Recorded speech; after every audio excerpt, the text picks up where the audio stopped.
Yes, world. Good day, I'm the Jide Taiwo, and this is Fuji Opera Xpress. Fuji Opera Xpress is produced and brought to you by 3101 Media. Today's guest is a very special somebody. His name is Sule Matute. He's a Fuji artist from Lagos, Nigeria, to the world. And today we'll be discussing his artistry, the history of Fuji music, his influences, and so many more. Welcome, Mr. Sule Matute. They call him Awusa Tonko Fuji. Am I right? Yeah. Thank you, and thanks for joining us, Sule Matute. You're welcome. Yes, sir. Before we start, I'm curious. Why do they call you Awusa Tonko Fuji? The reason why is that Awusa Tonko Fuji is my father. My father is from Maduguri, that's why. So my mother is from Ogun State. Okay. So that's why they call you Awusa Tonko Fuji. Yeah. How did you get into Fuji? Because as we were discussing before, Fuji, Yoruba lo ni Fuji now. Yeah. So báwo ló ṣe jẹ́ kí Awusa ló ń kọ Fuji? Fuji is my talent. Right. And it's my destiny. So Yorùbá dẹ̀ ní ọ̀nà tó bá ti jẹ́ ọ̀nà èèyàn kò sí bí èèyàn ṣe máa rìn wà padà síbẹ̀ náà ni. So line mi ní Ọlọ́run ló ní máa kọ. Right. That's his way. And he's saying now that, Fuji is his destiny, Fuji is his calling. But how did you discover that destiny? What age were you when you started singing? Bí àwọn parents mi wọ́n sọ fún mi. Right. Mo gbọ́jú bára mi pé mo ń kọrin ni. Mo gbọ́jú bára mi pé mo ń kọrin ni. Ẹ mọ̀ tó mọ kékeré bá wà ní kékeré ẹ mọ̀ start pé kí wọ́n máa disturb. Kó máa lágolo kó máa ṣùgbọ́n kó máa disturb. So that is it. But ìgbà tí mo wá dàgbà so tèmi náà wá discover pé for example there is a stand studio in front of our house. They used to play late Alhaji Sikiru Ade Barrister. Aruna Shola and late Yusuf Olatunji. Tẹ́lẹ̀mọ̀ true ọmọ kékeré tó bá ti ń gbá orin bẹ́ẹ̀ yẹn tó dẹ̀ pé destiny èèyàn ni. Kò sí ibẹ̀ ni mo máa ń sábà lọ jókòó sí. Tèmi náà gbọ́ ojúmọ́ ara mi pé ibi stand studio yẹn mo máa ń sábà jókòó sí. So ìgbà tó dẹ́ pé àwọn ẹ̀gbọ́n kan dẹ̀ wà ládùúgbò bí ẹ̀gbọ́n àdúgbò tó yẹ pé àwọn ọmọ máa ń ṣe rehearsal bẹ́ẹ̀ yẹn. So anyway anytime tó bá ti ṣe rehearsal mo máa wà pẹ̀lú wọn. So tó bá ti wá parí rehearsal so ibi tó bá wà èmi náà máa dá kan máa dá pòṣe gbẹ wọn máa pè nǹkan tá a ṣe lánàá ni ọmọdé yìí tó ń ṣe yìí. So ìjọ kan wá ń ṣe rehearsal bọ́ ìpè mí ní ẹ̀ pé ya Sulaiman come and sing. Mo kàn bọ́ síbẹ̀ mo kàn bẹ̀rẹ̀ sí kọrin ni wọ́n pè mo kò wọ́ off now ó dẹ̀ ń ṣe normal. So tó bá ti wá ń ṣe rehearsal. Right. So they used to call me. So me no man she rehearsal pẹ̀lú wọn bẹ́ẹ̀ so lára bẹ́ẹ̀. But ìgbà tí mo fi discover talent mi tó yẹ pé first day tí mo fẹ́ face crowd is 1988. Oh wow. So ẹ mọ̀ pé that time composition làwọn èèyàn máa ń sábà ṣe pé competition tó máa pè lórí wa. So competition lọ organize. So mi ò sí bẹ́ẹ̀ nínú competition yẹn. So wọ́n kọ́ organize ẹ̀ wọ́n kọ́ pè mí ni pé ẹ̀yà Matute o. Ìgbà yẹn mo tẹ́tí jẹ́ Matute. So Sulaiman náà máa ń pè mí gbà yẹn. Matute o show yẹn o máa wá síbẹ̀ o máa ní àkósí wàhálà bí ṣe wá síbẹ̀ bọ́ ṣe ní kọ́mọdé ìkọ̀kọ̀ kọrin káwọn tó bẹ̀rẹ̀ program bí kọrin yẹn so àwọn crowd ọ̀ṣà ṣèkìní ẹ̀ dẹ̀ wọ́n pé that time ọ̀rọ̀ 1988 Fuji ó wá dìgbọ́n gbà yẹn. So àwọn parents ò ní jẹ́ kó kọ Fuji bí wọ́n máa bẹ̀rù pé ayọ́rọ̀ mi ò fọ́mọ tó máa pa ọ pé máa pẹ̀ jẹ́ kíní kan sọ́tún lára bẹ́ẹ̀ yẹn. So kíní yẹn tí mo wá ṣe ń gbà yẹn àwọn ẹ̀gbọ́n tó wà ládùúgbò wa bẹ̀rẹ̀ sí wọ́n ń fà mí mọ́ra pé àmọ́ àwọn tó wá ti ní ṣù àwọn máa pè é àwọn máa mú ẹ lọ. But ẹ mọ̀ dáàdì mi Hausa ni àwọn ọmọ pa everything like Fuji music no. Your own is just to go makaranta ni títí wọ. That's cool, abi. So mọ́ èmi dẹ̀ ni àwọn tí wọ́n máa ń bẹ̀rù àyọ̀rọ̀ ọmọ kọ́ṣù tí mo bí nìyẹn so that is it. Oh, okay. So it's even good that you mentioned a little bit of your family background. Yeah. 2 questions. What's your family background? You're an only child, Abi? No, I'm the last born. You are the last born, baby of the house. And then where did you get the name Matute? Matute is warning. In which language? S1E1 Matute. Oh, jeez. Funky fire, Fuji fire. Matute. Just like language ni now. Right. For example, now ti Igbo ba pe Matute zemo. When you ma sound learn o ma yato. But ti Yoruba go ba pe Matute. That is it. And you know Matute. Matute, no, you don't press the key. Don't match it. So don't for step example, on it. Taba on stage, right. Matoju mi mole o, to ba toju mi mole wa tell. So that is it. That's right. Also, okay. You've also mentioned Secret in the Barrister.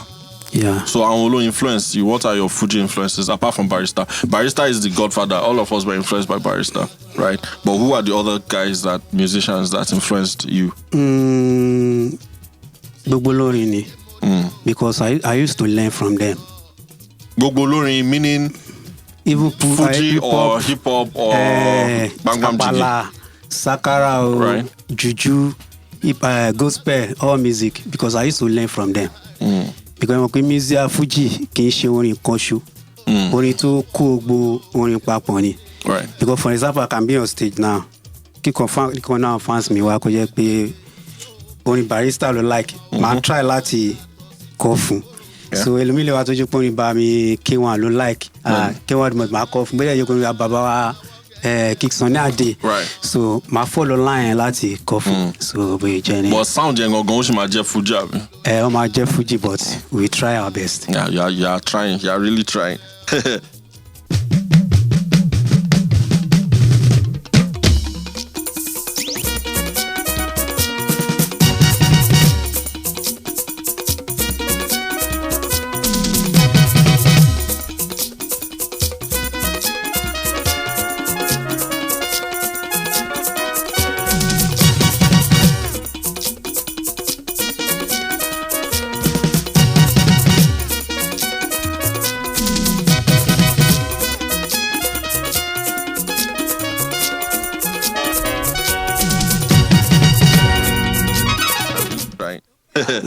Also, let me ask you, in these days that we're in, what do you like about being a Fuji artist? What is it about being a Fuji musician?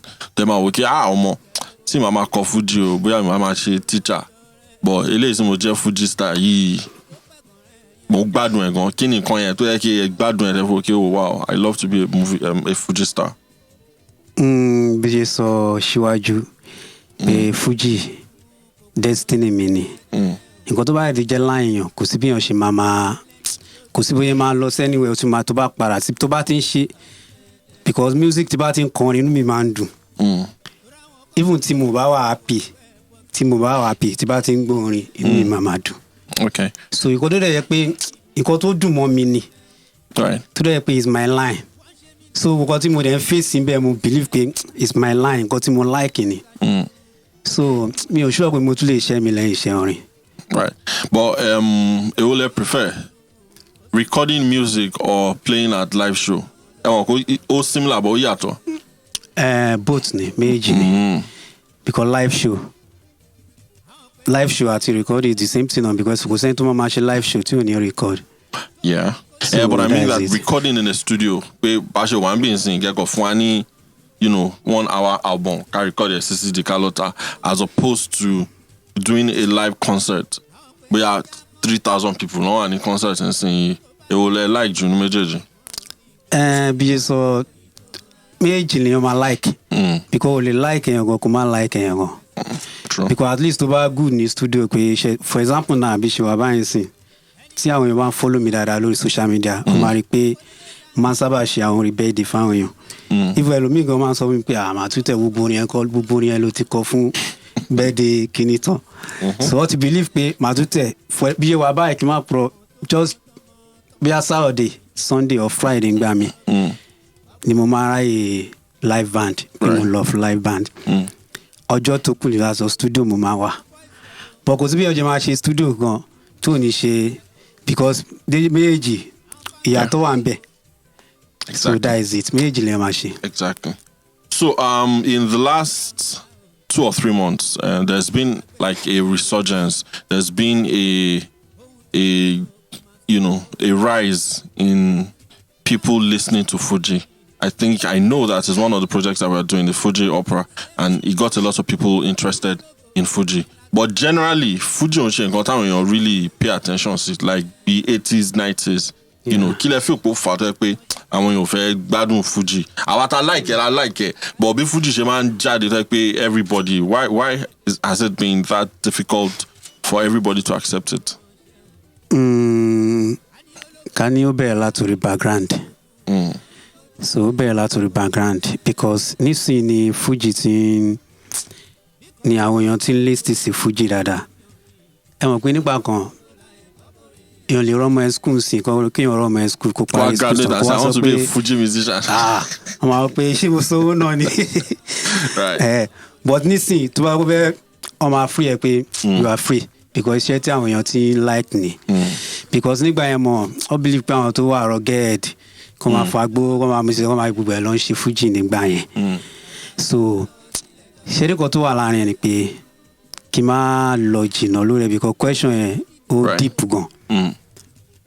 Because mo kàn máa wò láàrin ni pé Fuji ká dúpẹ́ lọ́wọ́ àwọn dáàdì wa tó wà ní òkè because àwọn dáàdì wa tó wà lókè wọ́n jẹ́ kí Fuji tún change wọ́n jẹ́ kí àtọ̀dún bá Fuji díẹ̀ because tó bá yẹ pé bí Fuji ṣe bẹ̀rẹ̀ ló ṣe ń lọ dì sí ni mi ò ṣọ́ pé máa gbọ́ Fuji mọ́ mo ká tún dúpẹ́ lọ́wọ́ Fuji because Fuji fún àná ó jẹ́ orin tó jẹ́ pé ó ní àlùbáríkà because tá a bá wò àwọn orin oríṣiríṣi ni wọ́n ń wá tó wá ń bá Fuji ń bẹ̀ bó ṣe ń bá náà lọ tún fi sílẹ̀ ń bẹ̀ Fuji kò wálẹ̀ ó tún lọ sí ni bọ̀ láàrin yẹn ìṣọ́ọ̀tìṣà mo kàn máa try láti gba àwọn èèyàn nímọ̀ràn láàrin yẹn ni ìmọ̀ràn tí mo máa gbà ni pé àwa tá à ń kọ Fuji kájọ ká máa mọ̀ nǹkan tá à ń ṣe so tábà ti wà on stage ká jẹ́ kí stage wa kó máa make sense dress wa kó máa make sense tó bá fẹ́ máa rí wa kó máa rí wa níbi tó bá wà òkè kó máa rí wa níbi tó wà rọ̀gẹ́ tó yẹ pé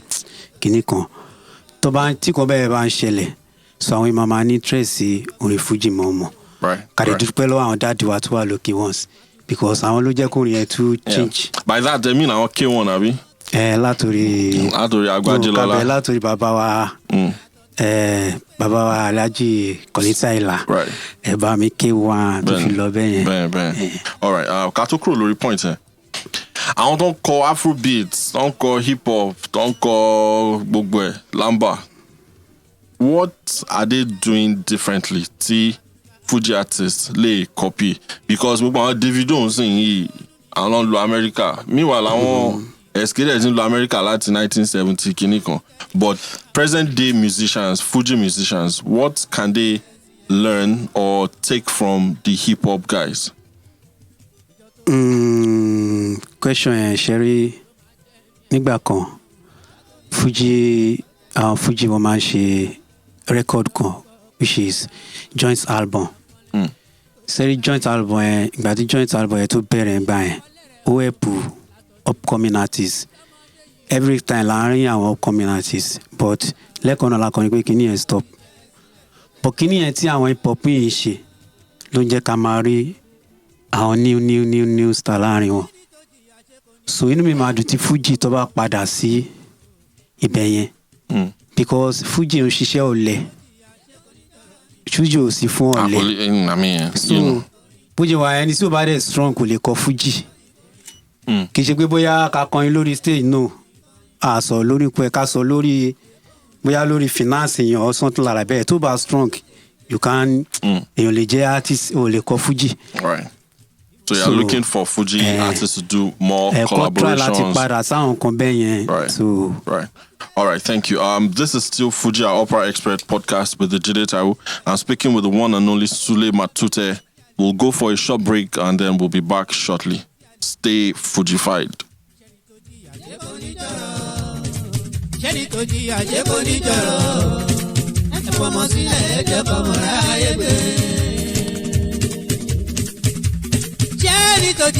bó ní dọ̀rọ̀. Ṣẹ́ni tó jìyà jẹ́ bó ní dọ̀rọ̀. Ẹ fọmọ sílẹ̀ jẹ́ fọmọ ráyè gbé. Nígbà ìmọ̀ ni òye mi máa ń tún. Ọmọ Hausa tó bọ̀ Fuji súnlẹ̀. Pélé ayé kò ṣe dúró wò ni. Pélé ayé kò ṣe dúró wò ni.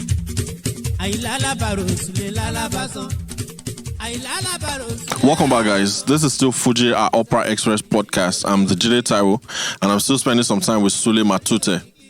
Before we went on break, he told us about his influences, his background, and how he got the name Matute. Now we'll continue the conversation, and he will tell us some more. So, what are the challenges of being a Fuji musician these days that you've experienced? Our challenges for everything. To experience. But for me, so our challenges about because our challenges for everything. For example, shit our promoter ni. Around promoter to my help you to your fry lunta shibube. Elekeji shit our boys ni our band boys. To your pay Tio ba Jen to shikini polo ni drutie. So Opera repete avec a si show ben boys avec gbogbo we se agbo kini kan so la Opera repete. But for me, iṣẹ́ tí yan bá ti ṣe tó bá ti jẹ́ line yan gbogbo challenges tí yan bá rí be gbọ́dọ̀ máa ríro. That is it. I mentioned our band boys. So, and that's one of the things that I find fascinating about Fuji music, right? So, you're one person. You have 8 band boys. How do you cope by dealing with all of these different people? Ojoojúmọ́ lẹ máa fún wọn lówó, ṣé tẹ́ bá jáde lẹ máa fún wọn lówó, àbí wọ́n gba monthly salary, àbí wọ́n gba allowance. Báwo lẹ ṣe máa ń running a band? Step by step ni. So, nǹkan tó ṣẹlẹ̀ ni pé nǹkan tó wà better jù ni pé kó máa gba salary. Tó bá ń gba salary, tẹ́ bá dẹ̀ tún lọ show. So, iye tó bá yọ ẹ máa fún wọn. So, yẹn wà okay. Because tó bá yẹ pé tẹ́ bá ti lọ show yìí tẹ́ bá pa show lẹ máa ń pé ó máa ń fa kùnsínú ó dẹ̀ máa ń fa kí band kó dàrú.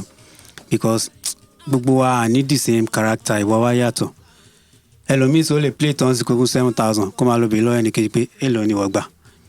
Kí ẹ wá sọ pé 10,000 ni ṣá máa fẹ́ mi. O dẹ̀ mọ reason ti ṣá máa ṣe fún yẹn 10,000. Bóyá yẹn ìgbà tẹ́ wà lórí stage because àwọn manager kan wà tó jẹ́ pé tí àwọn boys wá ń play lórí stage wọ́n máa ń watch. Ẹlòmíì ò kí ń fi iṣẹ́ ṣeré ó máa serious. But ẹlòmíì tó bá rí pé ṣá máa ti gbójú kù ń bẹ̀.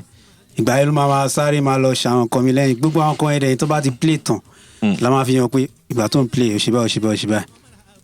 So but salary yẹn wà okay tí Ọlọ́run bá gbà fi yàn. Kò ní síkù sínú even ẹ play tán lásán chairman ó get out ni. So ó wà okay gan tọ́lọ́run bá gbà rẹ̀. I mentioned earlier báwọn èèyàn ṣe máa ń wo àwọn tó ń ṣiṣẹ́ Fuji pé ṣe tug ni wọ́n ṣe ọmọ onímọ́tò ni wọ́n ṣàgbèrò ni wọ́n. How can we remove that perception? Pé I'm a musician. It doesn't matter if I sing Fuji or blues. I'm a musician. It doesn't mean that I'm a tout. Báwo ìfẹ́ ṣe fẹ́ pé àwọn èèyàn ní máa fojú tọ́ ọgbọ́n ní máa fojú jàgídíjàgan wọn tó ń kọ Fuji. Ṣe ráàrin yẹn àwọn tó lè ṣe ni àwọn fans àti àwọn tó bá ti jẹ́ promoter tó máa promote music. So àwọn ló lè ṣiṣẹ́ yẹn.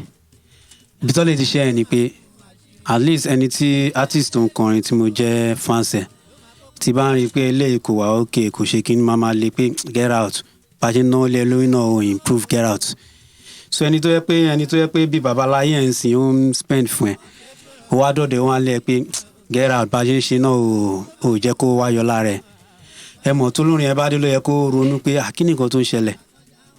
Tẹ́ni ẹ bá sọ fún ó yẹ kó change láti bẹ̀.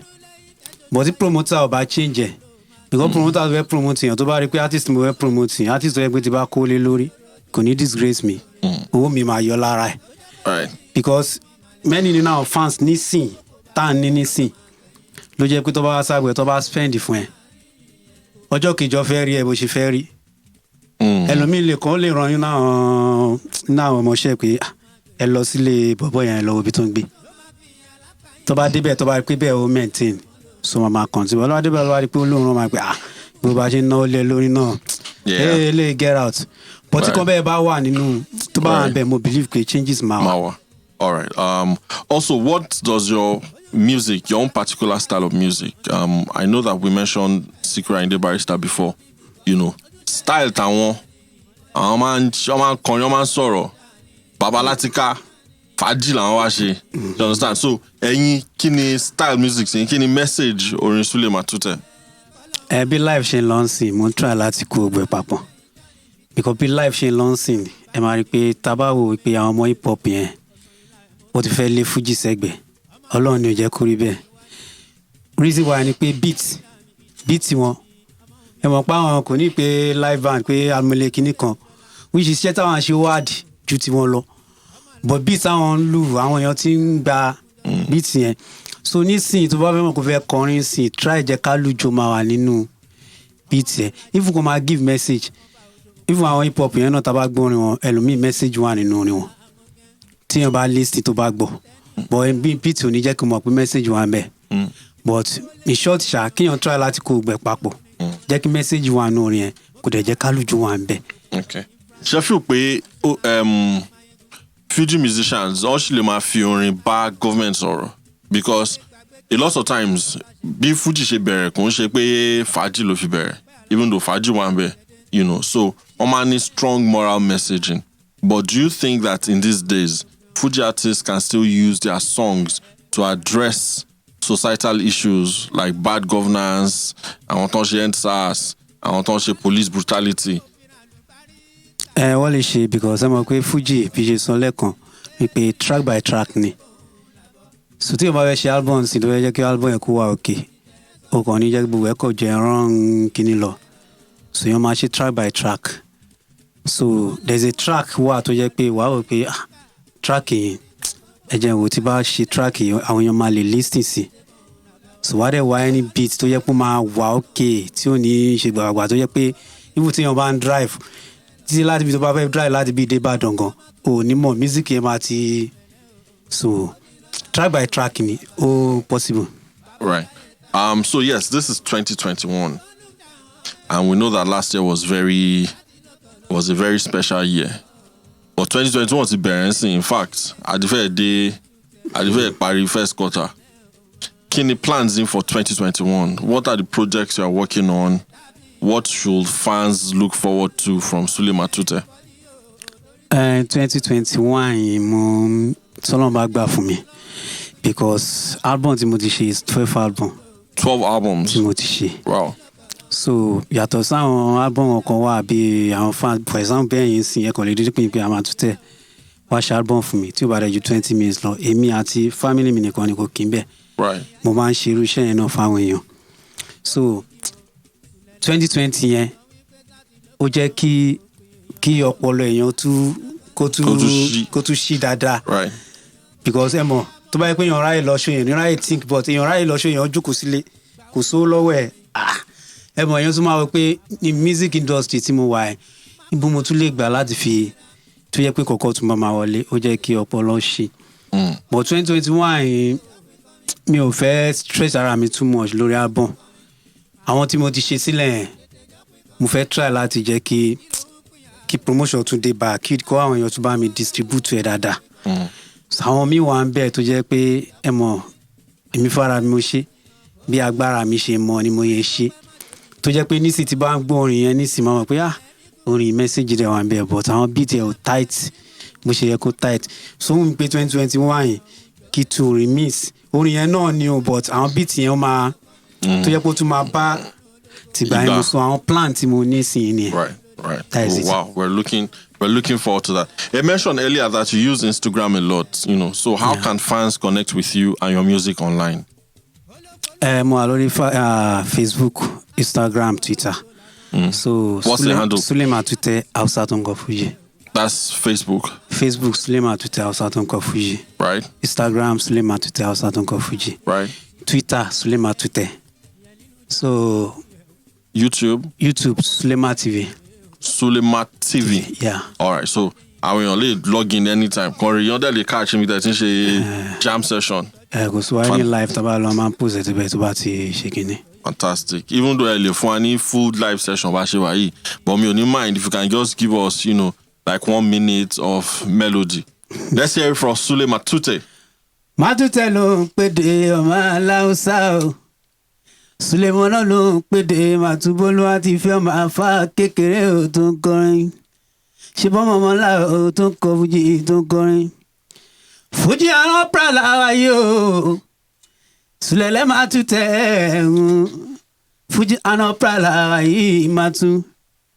àwọn Hausa tó ń kọ Fuji máa tú olórin ìgbìyànjú yín lórí Fuji máa tútẹ́ tó ń pèdè ọmọ mọ́là tó ń kọrin àtúbọ̀ lọ́wọ́ ti fẹ́ ọlọ́wà jẹ́ kó ṣe sùlẹ́lẹ́ o bẹ́ẹ̀ ṣe ń gbìyànjú lórí Fuji ìpè kò rí Fuji kó má ṣe parun sùlẹ́lẹ́ olórin ọlọ́wà fún ìṣe máa tútẹ́ tó kọrin ṣe bọ́mọ mọ́là tó kọrin tó kọrin máa tútẹ́ nà máa láhùsá akéré fèdékéde akéré forin kọ́gbọ́n mọ́lẹ́mi ni wọ́n dáhùn fún gbogbo musician mọ́lẹ́mi lọ́mọ Hausa yìí tó ń kọ Fuji o mọ́lẹ́mi lápèdè bẹ́ni pọ́fọ́ ìlà bẹ́ni pọ́fọ́ lóògùn ọmọ àfà kékeré. Kiri. Thank you very much. Thank you. It's been nice, chatting and cutting it up, chopping it up with you, Mr. Sule Matute, and then we're good.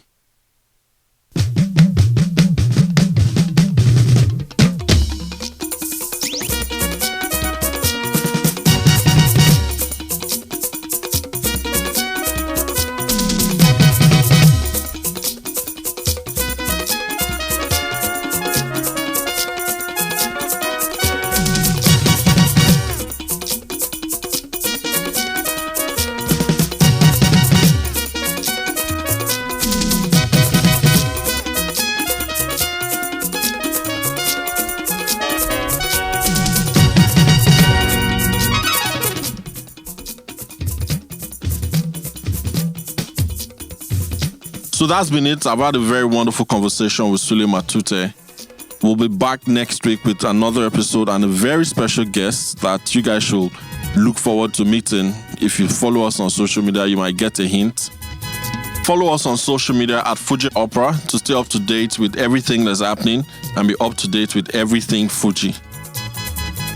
Also, for everyone thinking about how to get a piece of Fuji Opera, we're organizing an event on April 6th with great music and a new collection of merchandise on sale. Stay safe and stay Fujified.